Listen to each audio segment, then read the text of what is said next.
Pranam to all, how are you? I hope you are all fine. This is a plant that you all are familiar with. This is aloe vera, and it is commonly known for its medicinal benefits. And it is also used in skincare or hair care. This plant is really easy to grow once you know its basic care. But even after taking care of it and fulfilling all its micro and macronutrients, many people say that the leaves are not fleshy enough. So in this video, I'll tell you the reason of that along with some other basic care.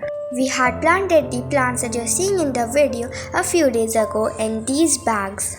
My mom mainly planted this plant to make fertilizers for our plants. We have already uploaded on how you can make fertilizers with aloe vera.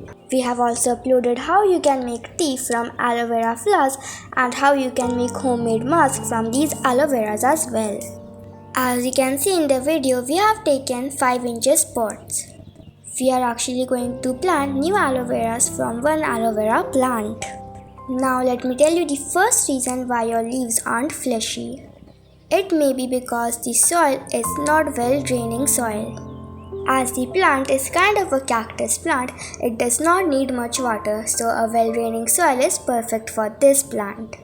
Even though there was extreme rainfall in Delhi, we somehow managed to get some dry soil. After that, we are going to now cover the holes.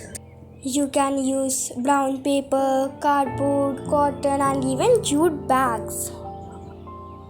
Also, as you are noticing here, we are not adding that much soil for each plant.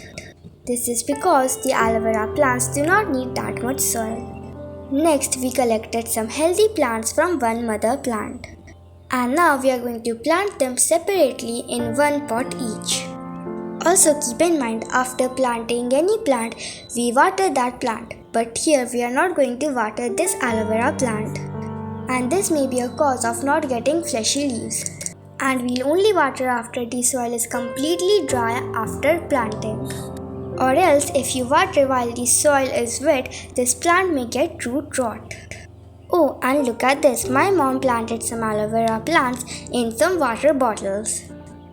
These are 1 liter water bottles that she planted the aloe vera plants in. And guess what, the plants are really healthy.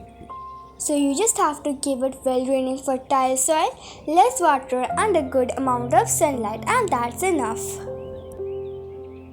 And now let me show you what I did with the rest of the aloe veras. We simply put it in compost. I hope this video was helpful to you. Thank you for watching. Bye bye.